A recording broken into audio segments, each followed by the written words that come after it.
that is the makeup. Let's talk. Let's talk about these books from an author perspective.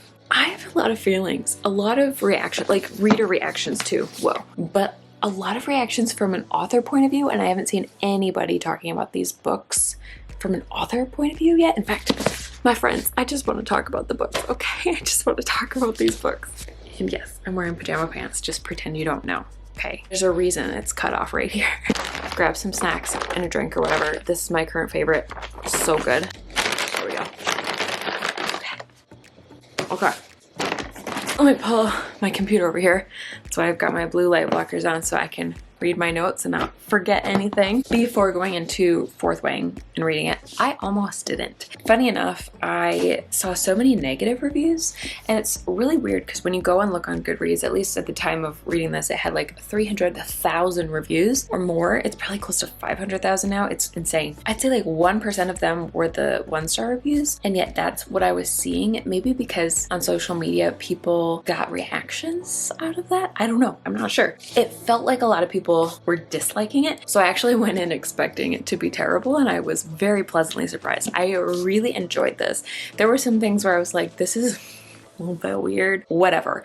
I'm not a picky reader. Let me just say that right up front, okay? So before we talk about author perspective, I'll give a tiny reader perspective, which is that if a book makes me feel things, I am very forgiving. If it is mostly well done, if it's got a good ending, especially, if the pacing is good, which we'll talk about as well, I'm very forgiving of anything that's like weird. I did find typos in both these books. I actually find typos in literally every book that I ever read. It's just something that I notice because I don't know, I guess I have an eye for that. I actually have less of an eye for developmental stuff and more of an eye for like the copy edit proofreading side of things. So anyway, coming back to my story of these books, I finished this one in like a day. It was wild. No, I think it took 2 days because it is a very thick book. It's so many feels. And I can't remember the last time I have waited for the next book to arrive like this. And I was so thankful that I had waited to read this one until it was less than a month before Iron Flame came out. So I was just counting down the days with everybody else. Tried to go to Walmart even to get an early copy. Let me get back on track. Before I go into my thoughts on these, I want to know, first of all, have you read them? I'm going to try to keep things very spoiler free, but I do want to know if you've read them or if you're planning to, or if you're not, why not, and so on. I'm just very curious what your thoughts are because I don't know who to talk to about this book and I want to talk about it. Actually, both books now. Coming back to my simplicity as a reader, if it gives me can't put it down feels and emotions as I'm reading it, it's a win to me. And if I can't put a book down, that's a massive sign of a well done book, in my opinion. But my more logical side as a Myers-Briggs personality, ISTJ, and as an Enneagram 3, I'm very fascinated by the why of things and how it works, and like studying what this book, I guess, and author and the publisher all did right so I can learn from it and learn from it. So let's talk about that. I want to talk about writing style, characters, world building, good reviews and bad reviews, especially from an author perspective, and how fascinating that's been. There's just this massive phenomenon that this book is coming, as well as all the hate that it's getting at the same exact time. And then specifically what might be making it a bestseller, in my humble opinion. I have an idea. Again, all from an author perspective. I feel like I want to stack them somewhere, but great.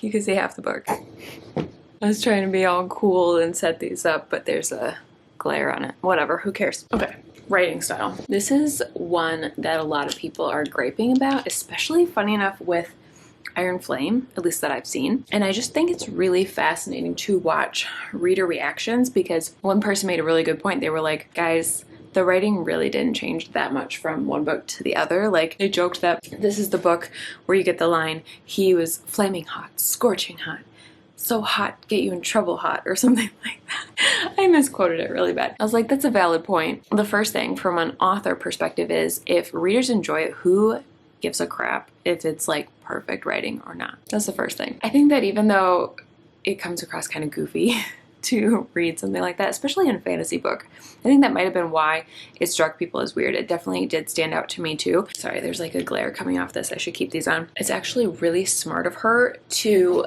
find, and I'm jumping around a little bit here because I'm going to talk about tropes. She did like every single trope that readers in this genre love. Just everything that readers are like, oh, I wish I could have a book with this in it. She was like, here you go. You got it, you got it, you got it. You know, enemies to lovers especially, that was a big one. People love the dragons, people love the world building. There's just so many things that people are really loving. The representation. Here's really one interesting fun fact as an author. Hold on. You guys have heard me talk about these books multiple times. This is just like a newer version for YA books. And both of these are outlining books for authors to use. If you haven't heard of them, you probably have if you're here. But there's a specific story type, and I just happened to be doing the Save the Cat outlining experiment as I was reading this book, which is just wild. So I noticed something really, really fascinating. It is the story genre called Dude with a Problem. There are 10 different like types of stories. She calls them story genres. Don't get that confused with like fantasy and sci-fi and those kind of genres. This is different. It's named for the ordinary dude or dudette who finds themselves facing extraordinary circumstances and must rise to the challenge. Might be better known for its movies than its novels. Think like big budget action thrillers where the average Joe Schmo is thrust into a plot they didn't expect or deserve, and now they have to battle for their life or their sanity or whatever. So Hunger Games, Harry Potter. I think there was one more too. Twilight. Picture it. It's an average person, or at least seemingly average in the world at the time when we meet them in the story, right? Katniss, seemingly average for District 12. Like, she's just one of the people who's hunting their food, trying to survive the day. Bella in Twilight, super average, right? Or Harry Potter, who just thinks he's a normal kid who's not really wanted. He lives in a closet. So he's not totally normal, but average, right? Just an innocent hero is what she calls him in here. Somebody who is thrust into a sudden event that changes everything, and then it's kind of a life or death battle in a lot of instances. I was just like, that's what Fourth Wing is, you guys. That's what this book is. It's an average girl, right, who is just simply going about her day. She thinks she's going to be a scribe, and then her mom's like, no, sorry, you've got to go join this like crazy group of dragon riders where you're probably going to die. Cool, no problem. And by the way, you're like really bad at it. Or at least everybody thinks she's going to be really bad at it, but then she turns out to be really good at it, or at least she makes it possible. She rises to the challenge. It's the dude with a problem. It's the opposite of the superhero trope, right? Because a superhero is an extraordinary person in an ordinary world versus the dude with a problem is an extraordinary world and an ordinary person trying to survive in that world. And I was like, interesting. The 4 books, well, there's tons of books that have blown up besides these 4, but these 4 books all have this one specific thing in common: the dude with a problem story genre. Is it something that readers are especially drawn to? I don't know.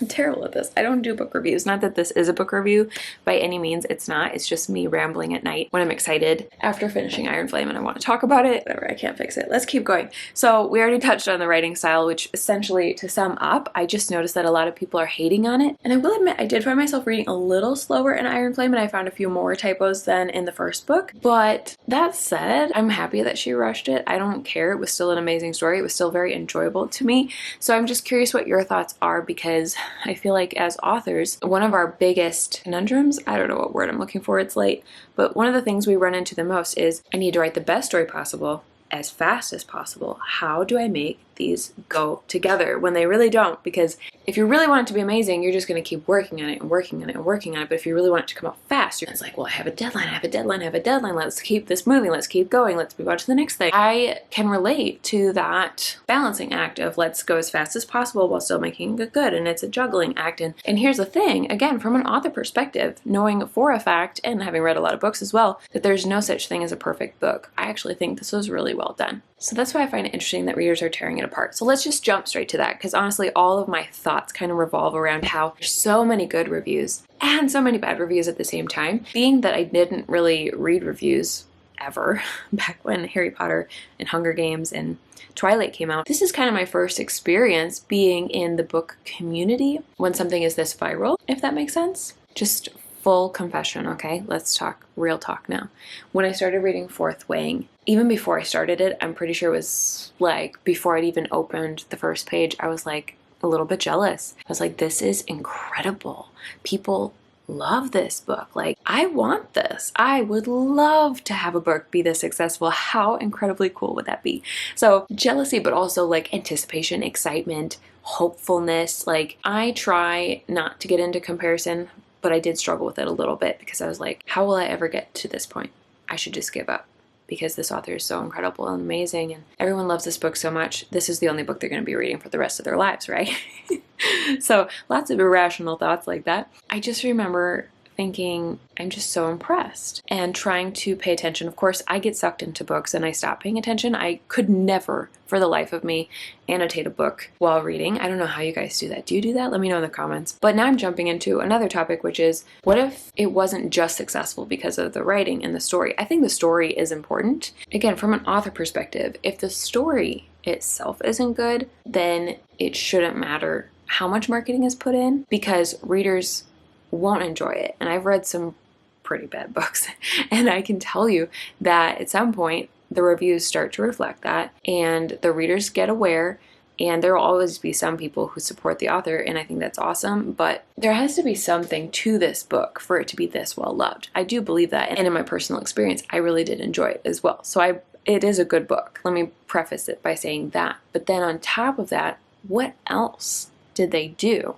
You know what I mean? I remember, who was it? Somebody I was talking to was saying they did a lot for this book. And some TikTokers as well were talking about, like, they poured a lot into marketing. And why? Why did they pick this book? You know what I mean? And I don't know if I have any answers. So let me know if you have any thoughts on that, any theories in the comments, because I would really like to pick that apart. I'm very, very curious if somebody read this book and was just like, this is it. This is the one. Readers are going to go crazy over this. And they just had that intuition. Or is it potentially they also just said, we're going to make the readers be excited by giving out 1,000 art copies or something, or like, we're going to do these massive PR campaigns and we're going to promote it like this in a way that we never have or that we don't usually do, or I don't know. Like, I kind of wish that there was some sort of track record that I could go back and look and see how they marketed her book and if they did anything different or over the top or more than usual. You know what I mean? Again, just coming from a place of guessing, a place of, as an author, I've been really paying attention to how readers want more tropes in the stories and what they want in a story in general.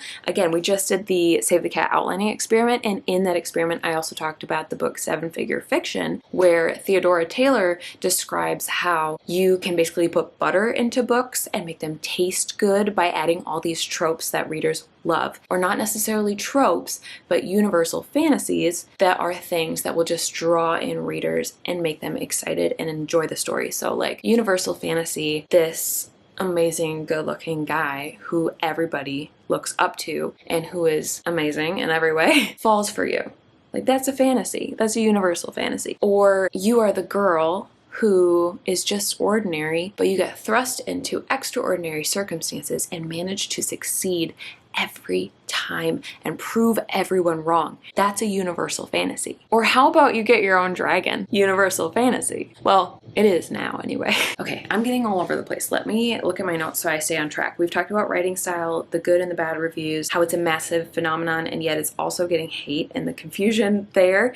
And I do want to note before I keep going that that's both encouraging and discouraging to see as an author, because the encouraging part is it's like even the most amazing books get hated on. But the discouraging part is that even the most amazing books get hated on.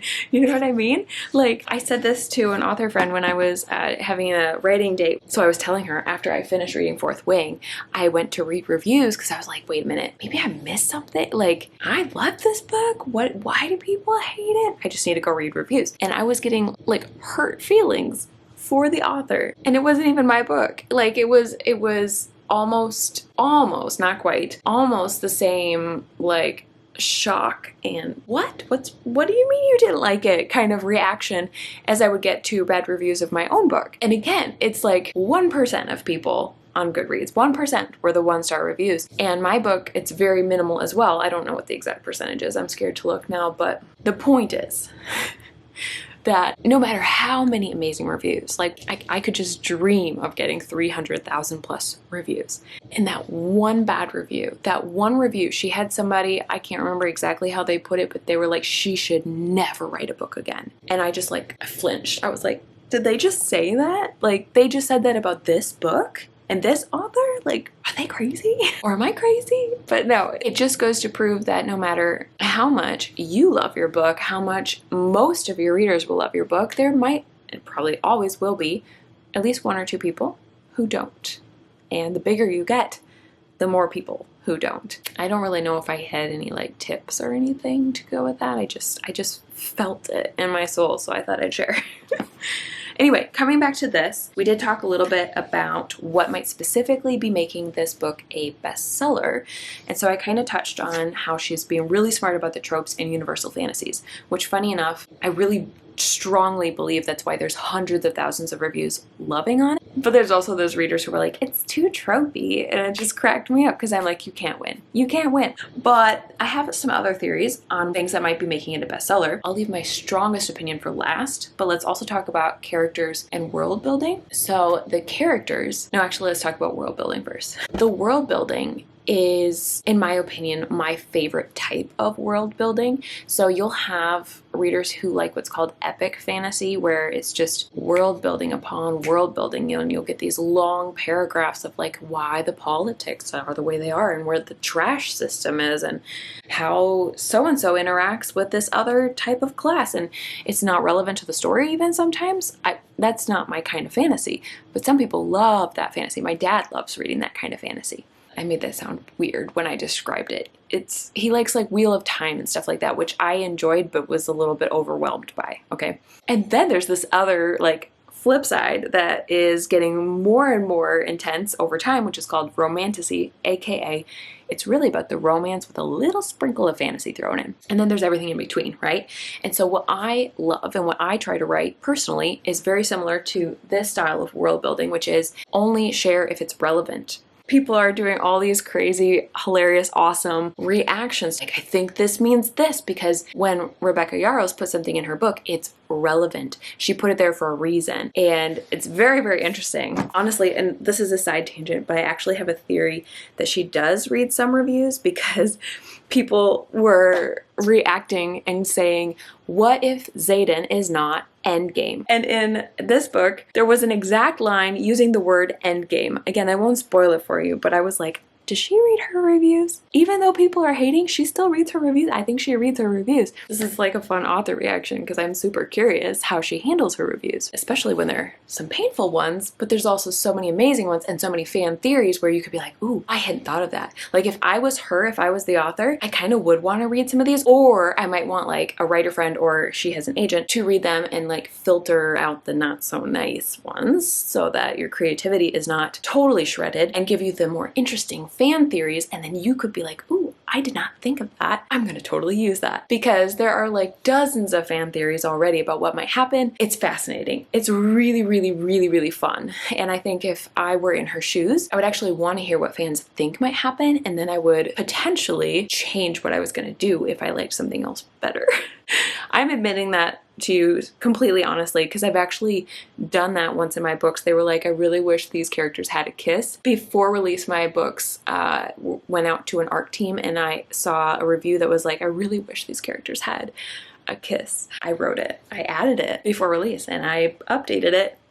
You got it, because I want to make my readers happy. And I feel like that's how Rebecca Yarros is approaching her books as well. That said, she did say that she outlined 5 books, fully outlined already. So I'm assuming she knows what's going to happen. So maybe things aren't as movable. I'm super curious. I am so curious as an author how she's approaching that and how outlined they actually are. Because outlining could mean like one simple line. I've done it like that. And then, hey, it's outlined. I don't really know anything, but it's outlined technically. Or it could mean like a 50 or even 100 page per book written instructions to ourselves. I've done things near that as well. Anyway, that's world building. And I've heard a lot of people say that they recommend this book to people who don't usually read fantasy because it's easy to digest and the world building is understandable. And again, author perspective here, if you want to take away, this is what I get from it, is that she doesn't include world building details unless it's relevant, which when it's relevant to the character and they're like, oh, I have to use this XYZ poison for this XYZ fight because otherwise I will lose, then you remember those details. When you attach it to feelings and emotion, world building becomes way more memorable.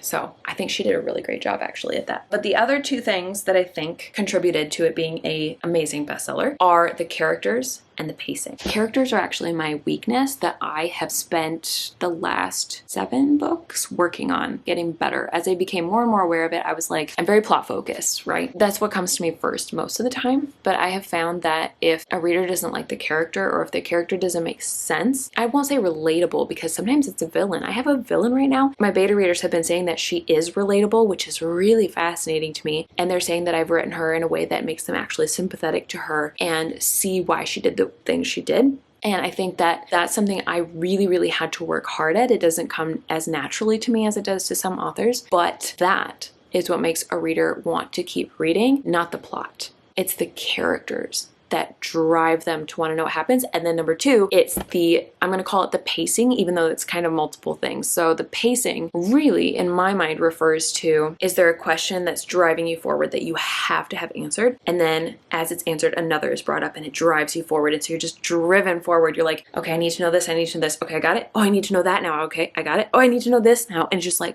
pushes you forward through the story. So another good word for it would be a page turner. Pacing, or just a page turner in general, I think is what contributes to a bestseller. And so knowing that, again, as an author, I'm like, how do I reverse engineer this, right? I'm sure we are all thinking, or at least we should be thinking, how can I learn from Rebecca Yarros, from Fourth Wing, from Iron Flame, and improve as an author and get better, right? And take away the valuable things that this book has taught us. And so I think that another valuable element, one that I really, really want to work on, is my book a page turner. And that could be something that I might have to ask myself as I'm outlining. Am I bored? Okay, then it's probably not a page turner. What could I do to add some excitement? What trope could I add? Or universal fantasy, better yet. And then when it comes to, you've got the story written and you're working with beta readers, one of my favorite questions that I think has helped me move this direction has actually been the question, is there any places you're getting bored? Is there any places that are confusing? Is there any places where I actually literally ask about pacing, especially in the first chapter? I asked my betas, I think the first 4 or 5 chapters, I said, is there anything that's not working for you with pacing? Is it too slow or too fast? And they have been helping me with that as well. Like my beta readers have told me multiple times that they're like, I can't put it down, I can't stop. You've got amazing like mini cliffhangers for these chapters. I thought I was gonna stop. I have to keep going. But my beginnings are not as good that way. And so I'm really excited to take this knowledge that I've got from Fourth Wing about how pacing is better and how really strong characters, like from the get-go, something about them that you resonate makes you need to read more about them. I can take those into my books in the future. Starting with The Secret Curse, since I'm currently working on editing it right now. I probably should have said this from the start. If you have not read Fourth Wing, it does have a lot of F-bombs. I think she toned it down in Iron Flame, actually, and I appreciated that. I also wanted to point out that it's a spicy book. For people who don't want to read that, there are 2 specific, very spicy scenes that you could choose to skip, or you might not mind, but I thought I'd point that out because not everybody wants that. Number 3, another thing that I thought might be triggering some of those negative reviews is that it's a very, very dark world. Now, I actually really enjoyed that because I think a lot of us authors, myself included, especially when we start out, we write books where our characters are safe and nothing happens to them. But this author takes the whole kill your darlings thing very seriously, and a lot of people die. So just warning you about that. Again, the good things, the things that I loved about it were amazing characters, amazing world building, really fun dragons. I really felt like there was no filler. I felt like, well, at least with the first book, it was extremely fast paced. I didn't find myself stopping. I stopped a little bit more with Iron Flame, but that could have been life circumstances. I honestly don't know. I was so sleep deprived that week. Amazing character arcs, and it finally, probably most importantly, amazing pacing. And I think that all contributed to why it is such a big bestseller. All right, that was my rant. Let me know what you think. I really, really, really want to know, but I gotta go to bed now. I'll talk to you later. Bye.